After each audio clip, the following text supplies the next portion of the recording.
오늘은 베드로후서 1장 20절에서 21절까지 말씀입니다.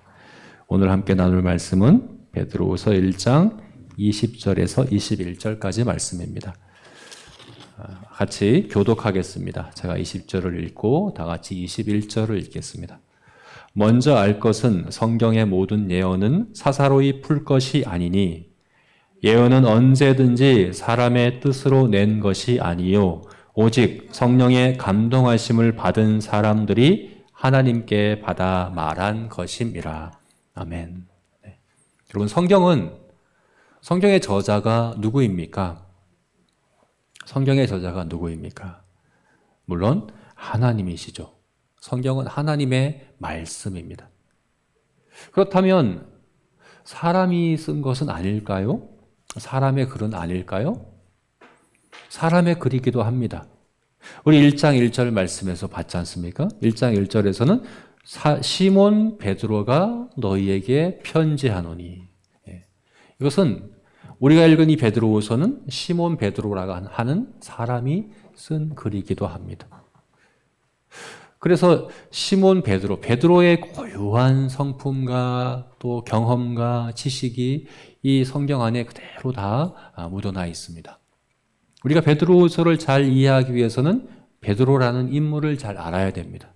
그가 살았던 배경과 또 그가 경험했던 것들과 또 그가 어떤 사람인가를 잘 알 때 베드로후서를 잘 알 수 있습니다. 성경은 굉장히 인간적인 거죠. 그죠? 사람이 쓴.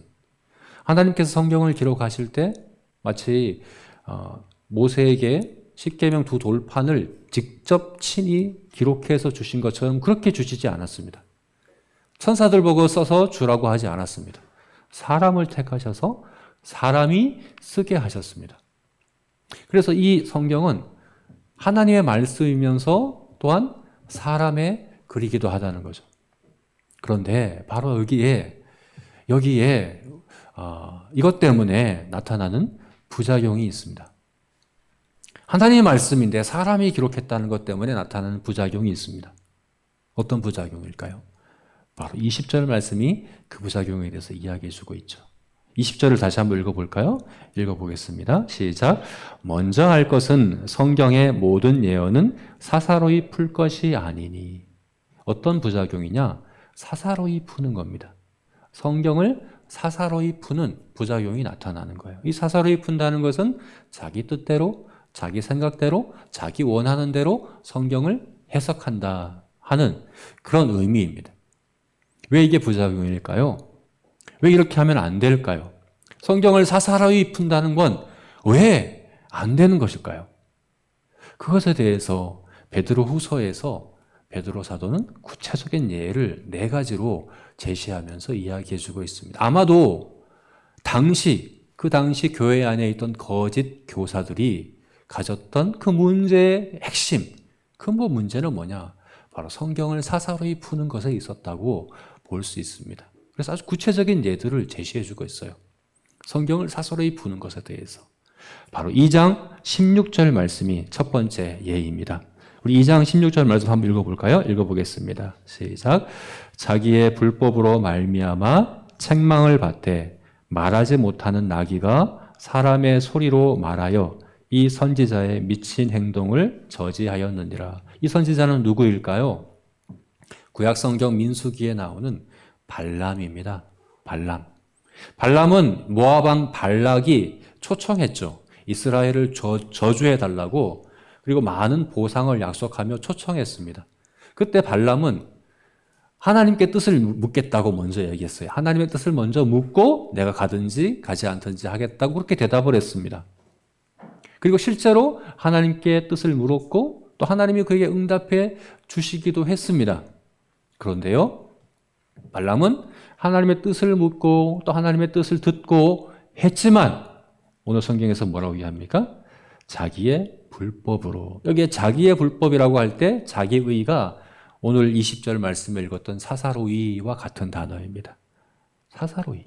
사사로운 불법으로 하나님의 뜻을 마음대로 해석했습니다. 사실은 발람은 자기 뜻이 이미 정해져 있었어요. 결정돼 있었어요. 하나님의 뜻은 왜 필요합니까? 자기 뜻을 뒷받침해 주기 위해 필요한 거죠. 자기 뜻을 이루기 위해 필요한 것이 하나님의 뜻인 거죠. 자기의 사사로운 뜻은 이미 정해져 있고 그걸 위해 이용하려고 필요한 것이 하나님께 묻는 과정이었거든요. 결국 하나님께 묻긴 묻되 자기 뜻대로 했습니다. 사사로이 자기 뜻대로 했습니다. 그래서 어떻게 했습니까? 오늘 16절 말씀에 뭐라고 얘기합니까? 말하지 못하는 나귀가 사람의 소리로 말하여 이 선지자의 미친 행동을 저지하였느니라. 하나님께서는 그가 타고 있던 나귀를 통해서 그를 책망하게 하셨다는 겁니다. 어찌 보면 사사로이 하나님의 말씀을, 하나님의 뜻을 해석하려고 하는 사람은 나귀보다도 하나님의 뜻을 모르는 사람입니다. 그것은 미친 짓입니다. 오늘 본문 그대로 표현으로 보자면 바로 미친 짓이다라고 이야기를 하는 거죠. 여러분 성경을 읽을 때 성경을 안 읽는다는 얘기가 아닙니다.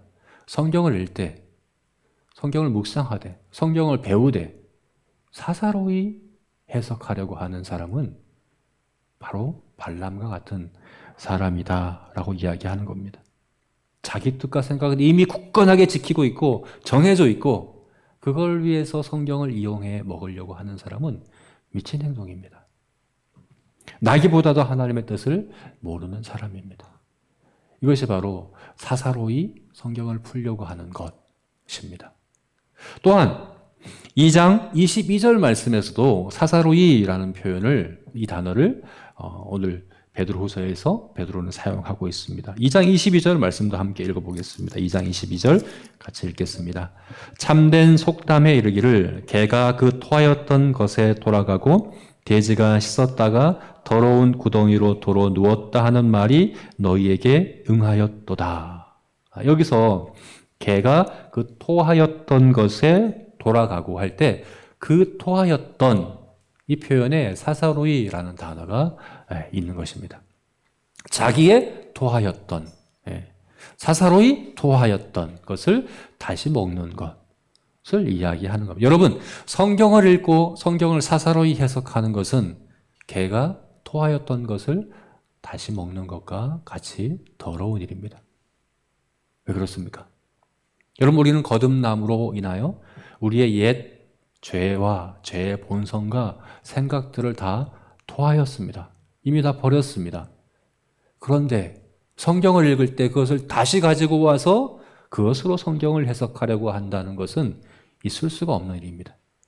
하나님은 성경으로 우리를 깨끗하게 하셨는데 그 성경을 읽으면서 오히려 이미 토했던 그것으로 성경을 더럽히는 겁니다.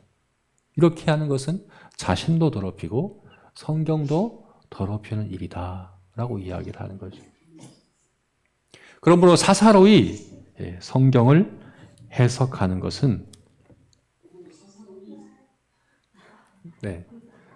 사사로이 성경을 해석하는 것은 자신과 성경을 더럽히는, 성경을 모욕하는 것이라고 할 수 있습니다. 여러분, 성경을 읽으면서도 더러워질 수 있습니다.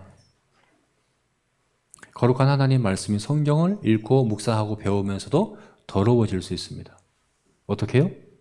사사로이 그것을 해석함으로, 내 뜻과 욕심과 생각으로 성경을 해석함으로 어떻게 성경을 읽으면서도 더러워질 수 있다, 이렇게 이야기를 하는 것이죠. 그러므로 이것은 심각한 부작용이라고 할 수 있는 것이죠. 세 번째는 3장 3절 말씀에서 다시 한번 사사로이라는 단어를 사용하고 있습니다. 우리 3장 3절 함께 읽어보겠습니다. 시작. 먼저 이것을 알지니 말세에 조롱하는 자들이 와서 자기의 정욕을 따라 행하며 조롱하며. 여기서 자기의 정욕을 따라라고 할 때 자기의, 이것이 바로 사사로이와 같은 단어입니다. 이것은 뭘 조롱한다는 것이냐? 4절 말씀을 보면 알 수 있는데 4절에서 이야기하고 있는 것은 바로 예수님의 강림하심, 재림하심에 대한 말씀이거든요. 사사로이 자기의 정욕대로 성경을 해석하는 사람들이 뭘 조롱했습니까? 예수님의 재림에 대한 진리를 조롱했습니다. 예수님의 재림이 사실이 아니라는 거죠. 예수님이 재림하지 않는다는 거죠. 그렇게 조롱했습니다. 왜요? 왜? 사사로운 정욕 때문에. 다시 말해서 자신들이 원하는 욕심 때문에. 여러분, 성경을 사서로이 해석하는 사람들은 성경의 진리보다 자기가 원하는 것에 더 관심 있는 사람입니다. 뭐가 사실이냐, 뭐가 진리냐가 중요하지 않습니다. 내가 뭘 원하느냐가 중요하다고 여기는 사람입니다. 그렇게 될 때 성경의 진리는 조롱받게 됩니다. 여러분, 성경을 읽으면서도 성경을 조롱할 수 있습니다. 네. 성경을 읽고 성경을 묵상하고 배우면서도 성경의 진리를 조롱할 수 있습니다. 어쩔 때요? 사사로이 성경을 해석하려고 할 때 그렇다는 겁니다. 아주 심각한 문제인 거죠. 그죠? 마지막으로 3장 16절 말씀에서 다시 한번 사사로이라는 단어를 쓰고 있습니다. 우리 3장 16절 말씀 또 한번 읽어보겠습니다. 같이 읽겠습니다. 시작. 또 그 모든 편지에도 이런 일에 관하여 말하였으되 그 중에 알기 어려운 것이 덜어 있으니 무식한 자들과 굳세지 못한 자들이 다른 성경과 같이 그것도 억지로 풀다가 스스로 멸망에 이르느니라. 여기서 스스로 멸망에 이른다라고 할 때 스스로, 이것이 바로 사사로이와 같은 단어입니다. 사사로이 멸망에 이른다. 스스로 멸망에 이른다. 지금 여기 이제 16절에서 이야기하고 있는 그 편지들이란 바로 사도 바울의 쓴 편지, 바울 서신을 이야기하는 것이죠. 바울 서신을 해석할 때 억지로 푼다.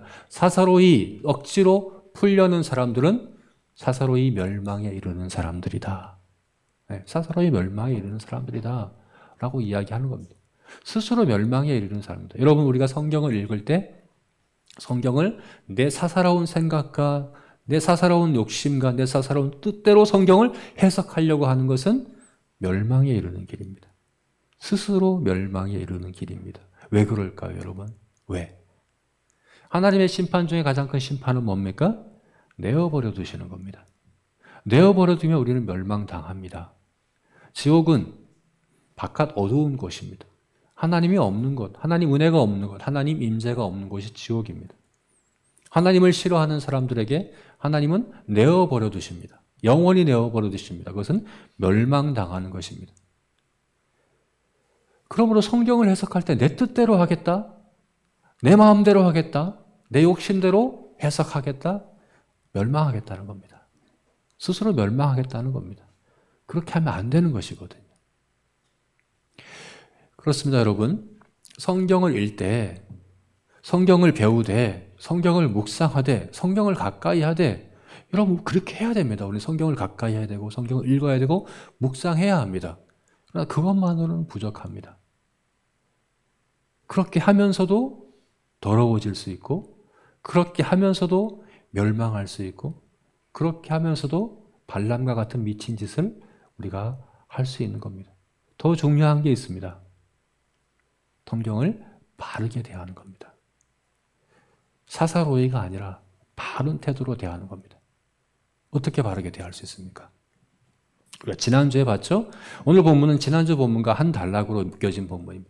지난주에 우리가 세 가지 바른 태도에 대해서 봤습니다. 이 사사로이와 반대되는 중요한 세 가지 바른 성경에 대한 태도.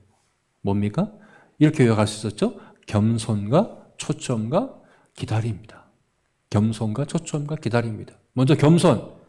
성경이 비치고 내 마음이 어둠이다 하는 태도인 거죠. 내 마음이 비치고 성경이 어둠이 아니라 내 가진 지각과 이성과 내 생각으로 성경을 판단하고 성경을 쪼개고 성경을 해석하고 성경을 비추겠다는 태도가 아니라, 그렇게 사사로이 성경을 해석하겠다는 태도가 아니라 나는 어두움이고 성경이 비치기에, 성경이 내 사사로운 생각들과 내 어리석은 마음들을 비춰주기를 기대하고 바라는 그런 마음으로 성경을 대하는 겸손한 태도가 필요합니다. 또한 초점. 성경은 예수 그리스도에 대한 책입니다. 예수 그리스도가 샛별과 같이 어두운데 떠오르는 샛별과 같이 우리들 마음 가운데, 우리들 마음 중심에 예수 그리스도가 떠오르기를 기대하는 마음으로 성경을 읽어야 합니다. 성경의 초점, 우리의 사사로운 생각과 뜻에 있으면 안 됩니다. 예수 그리스도만 성경의 초점입니다. 우리가 성경을 대할 때 바로 이 초점을 바로 해야 하는 것입니다. 그리고 또한 기다려야 합니다. 주의해야 한다. 기다려야 된다라고 말했죠. 성급하게 내 자의로 성경을 해석하려고 하지 않고 성경을 귀에 담아두고 성령께서 그것을 감동하시고 조명하고 깨닫게 하시도록 오랜 기간 전념하며 기다리는 태도로 우리는 성경을 읽어야 합니다. 그럴 때 우리가 사사로이 성경을 풀이하는 그런 잘못을 범하지 않을 수 있는 거죠. 겸손하게 그리고 그리스도께 초점을 맞추고 기다리는 태도로 성경을 대해야 하는 것입니다. 그런데 이렇게 하기 위해선 더 중요한 것이 있습니다. 성경에 대한 태도는 성경에 대한 관점에서 비롯됩니다. 성경에 대한 태도는 성경에 대한 관점에서 비롯됩니다. 내가 성경을 어떻게 생각하느냐가 성경에 대한 태도를 결정하거든요. 그래서 오늘 베드로 사도가 베드로후서 1장 마지막 절인 21절을 통해서 성경에 대한 바른 관점을 우리에게 교훈해 주고 있습니다. 성경은 뭐냐? 너희는 성경을 뭐라고 보냐? 21절을 보게 되면 예언은 그죠? 예언, 성경을 이야기하는 것이고 성경은 무엇이다? 라고 우리에게 이야기해 주고 있는 것이죠. 여러분 성경은 무엇입니까? 우리 21절 말씀 함께 같이 읽어보겠습니다. 읽겠습니다. 예언은 언제든지 사람의 뜻으로 낸 것이 아니요 오직 성령의 감동하심을 받은 사람들이 하나님께 받아 말한 것임이라. 성경은 사람의 뜻으로 낸 것이 아니고 하나님의 오직 성령의 감동하심을 받은 사람들이 하나님께 받아서 말한 것이다. 여기서 성경은 사람이 쓴 것 많습니다. 하나님이 사람을 통해서 쓰신 것 많습니다. 그러나 그냥 사람들이 아닙니다. 어떤 사람들입니까? 성령의 감동하심을 받은 사람들입니다. 성령의 감동하심을 받은 사람들이 쓴 것이 성경이다 라고 이야기를 하는 겁니다. 여러분 여기서 성령의 감동하심이라는 표현이 굉장히 중요한 표현입니다. 성령의 감동하심을 받은 게 뭘까? 이것을 세번역 성경에서는 성령의 이끌림을 받은 사람들이다 라고 번역을 했는데 이 번역이 원래 의미에 더 가깝습니다. 성령의 이끌림을 받은 사람들이다. 원래 이 단어는 어떤 단어냐? 운반하다, 전달하다 그런 의미의 단어예요. 성령께서 운반한 사람들, 성령께서 전달한 사람들, 그 사람들에 의해서 기록된 게 성경이다 라고 이야기를 하는 거예요. 그런데요, 이 운반하다, 전달하다는 이 단어가 베드로가 특별히 여기에 의도적으로 여기에 썼어요. 성령에 감동된다는 표현이요. 다른 이제 디모데후서 3장 16절이나 또 성경 여러 곳에 감동되었다는 표현이 나오는데 이 표현이 여기만 나오는 표현이에요. 이 표현이 왜 여기다 이 표현을 썼느냐? 바로 17절과 18절 말씀에 이 표현을 썼기 때문에 그래요. 베드로 사도가. 우리 1장 17절, 18절에 이 운반한다, 전달한다는 표현이 나옵니다. 우리 17절 말씀 한번 볼까요? 읽겠습니다. 지극히 큰 영광 중에서 이러한 소리가 그에게 나기를 이는 내 사랑한 아들이요 내 기뻐하는 자라 하실 때에 그가 하나님 아버지께 존귀와 영광을 받으셨느니라. 이것은 예수님과 함께 변화산에 갔을 때 하늘에서 음성이 들렸습니다. 하늘에서 음성이 났습니다. 그런데 여기서 지극히 큰 영광 중에 이런 소리가 그에게 나기를 할 때 이 나기를이 바로 이 전달하다, 운반하다예요. 베드로 사도는 변화산상에서 들은 그 음성을 어떻게 표현합니까? 하늘에서부터 전달되었다. 하늘에서부터 운반되었다. 하나님께서 그렇게 그 소리로 말씀하셨다. 이렇게 표현을 한 거죠. 18절에도 마찬가지입니다. 이 소리는 우리가 그와 함께 거룩한 산에 있을 때에 하늘로부터 난 것을 들은 것이라. 여기서 났다 하는 것이 바로 운반하다, 전달하다 그 단어예요. 여러분, 베드로 사도는 변화산에서 하나님의 친히 말씀하시는 음성을 들었습니다. 그건 하나님이 하신 겁니다. 하나님이 하신 음성입니다. 그런데 바로 그 단어를 오늘 본문 21절에 성령께서 전달하고 운반한 사람들이다 라고 이야기를 하는 겁니다. 지금 베드로 사도는 변화산에서 들은 그 음성과 지금 성경을 기록한 이 사람들을 동급으로 놓고 있는 겁니다. 그죠? 성경을 기록한 사람들을 통해서 하나님의 음성이 났다. 그 얘기가 아니에요. 하나님의 뜻을 전했다. 그런 얘기가 아니에요. 이 사람들 자체가, 성경을 기록한 사람들 자체가 마치 변화산에서 하나님께서 들려준 그 음성처럼 전적인 하나님의 뜻으로, 전적인 하나님의 그 의지로 하나님께서 이끄시고 전달하시고 운반하신 사람들이다. 바로 성령께서 움직인 사람들이다. 라고 이야기를 하는 겁니다. 성경은 하나님으로부터 비롯되었고 이것이 기록되는 과정도 하나님에 의해서 되어졌고 또 이것이 해석되어지는 것도 하나님에 의해서 되어지는 것입니다. 비록 사람들에 의해 쓰여졌지만 그 사람들은 하나님에 의해, 성령에 의해 전달되고 움직여지고 이끌림 받은 사람들입니다. 마치 세례 요한이 자신을 어떻게 얘기했습니까? 나는 소리요, 강야에서 외치는 자의 소리다. 난 음성이다. 라고 이야기한 것과 같습니다. 이들은 소리입니다. 그죠? 또한 예레미야 선지자에게 하나님께서 내가 내 말씀을 내 혀에 두겠다 라고 말씀하셔서, 그죠? 예레미야 선지자를 그렇게 이끄셔서 하나님의 소리가 그로 인하여 전달되게 하셨던 거죠. 성경을 기록한 모든 사람들은 성령의 특별한 이끄심 가운데 있었던 사람들입니다. 그래서 그 사람 고유의 경험과 지식과 성격과 성품과 그 사람의 배경들을 다 사용하시지만 인간의 오류들, 인간의 편견들, 인간의 순수하지 못한 그 죄성들, 그런 것들로부터 철저히 지키셔서 이것이 그런 것들로 조금도 영향받지 않고 오염되지 않은 하나님의 말씀에 되게끔 특별히 역사하신 것이 바로 이 성경이다 라고 이야기를 하는 겁니다. 그러므로 이 성경은 하나님의 말씀인 것입니다. 우리에게 주신 하나님의 말씀인 것입니다. 하나님으로부터 비롯되었고 하나님께서 전달하게 하셨고 하나님께서 해석해 주시는 하나님의 말씀인 것입니다. 그러므로 우리는 사사로이 해석하려 하면 안 되는 것입니다. 성경에 대한 바른 태도를 가져야 하는 것입니다. 이제 오늘 우리 지난주에 봤던 19절 말씀부터 오늘 본 21절까지의 말씀, 이것을 우리에게 이렇게 세 가지로 함께 적용해 봤으면 좋겠습니다. 첫 번째로 성경을 특별하게 대합시다. 성경을 특별하게 대합시다. 성경은 이 세상에 있는 어떤 책과도 구별되는, 인간의 그 어떤 책과도 다른 특별한 책입니다. 왜요? 성령의 감동하심을 받은 사람들을 통해 기록된 책이기 때문입니다. 그래서 이 성경은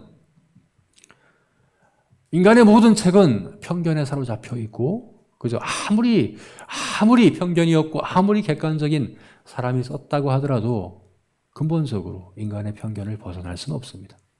인간의 더럽고 인간의 왜곡된 그 욕심과 죄성에서 자유로울 수 없습니다. 그러나 우리는 인간의 모든 죄성과 편견에서 벗어난 유일하게 순수한 책을 갖고 있습니다. 그게 바로 성경입니다. 성경은 거룩한 책입니다. 거룩한 하나님께서 거룩한 하나님의 말씀을 거룩하게 하기 위하여 기록해 주신 세상의 유일무이한 책이 바로 성경입니다. 그래서 성경을 대할 때 우리는 하나님과 같이 대해야 합니다. 여러분, 성경을 대한 태도가 우리의 신앙을 결정짓습니다. 옛날 임금의 편지가, 임금의 명령이 주어지면 어명이요 할 때 그 편지 앞에 엎드려 그 편지 내용을 들었던 것처럼, 그 편지를 마치 임금 대하듯이 대했던 것처럼 우리는 성경을 그렇게 특별하게 대해야 하는 것입니다. 성경을 읽고 있느냐, 성경을 묵상하고 있느냐, 성경을 어떻게 쓰고 있느냐, 성경을 얼마나 가까이, 이걸 묻는 것 아닙니다. 그렇게 하면서도 더러워질 수 있습니다. 더 중요한 것은 성경을 얼마나 특별하게 대하느냐. 성경을 정말 다른 모든 책들과 다른 모든 것들과 구별되는 특별한 하나님의 말씀으로 그렇게 대하느냐 하는 이 태도가 너무나도 중요하다는 말입니다. 성경을 특별히 대하는 저와 여러분이 되시기를 축원합니다. 두 번째로 성경을 읽을 때, 대할 때 성령의 역사하심을 기대합시다. 여러분, 성경을 특별하게 하는 것은 성령의 감동하심입니다. 성령이 감동하셔서 기록하게 하신 것이 바로 이 성경을 특별하게 하는 것입니다. 뿐만 아닙니다. 성경이 기록될 때만 성령께서 감동하신 것이 아니라 예수님께서는 보혜사가 오시면 내 말을 가지고 너에게 알리겠다. 예수님의 말씀, 예수님에 관한 말씀, 예수님이 하신 말씀이 성경을 가지고 너희에게 깨닫게 하고 알게 하고 너에게 감동하시겠다. 역사하시겠다라고 예수님께서 말씀하셨습니다. 그럼 성령은 말씀을 통해 역사하십니다. 성령 하나님은 언제나 기록된 이 말씀을 통해, 성경을 통해 역사하십니다. 기록될 때에도 감동하셔서 기록되게 하셨지만 지금도 동일하게 이 기록된 말씀 가지고 우리에게 역사하십니다. 그러므로 여러분, 성경을 왜 읽습니까? 성경을 왜 묵상합니까? 성경을 왜 배웁니까? 저는 왜 이 성경을 설교합니까? 성령의 역사하심이 없다고 한다면 이것은 그냥 인간의 연설이고 강의일 뿐입니다. 아무 소용이 없습니다. 네. 뭘 기대합니까?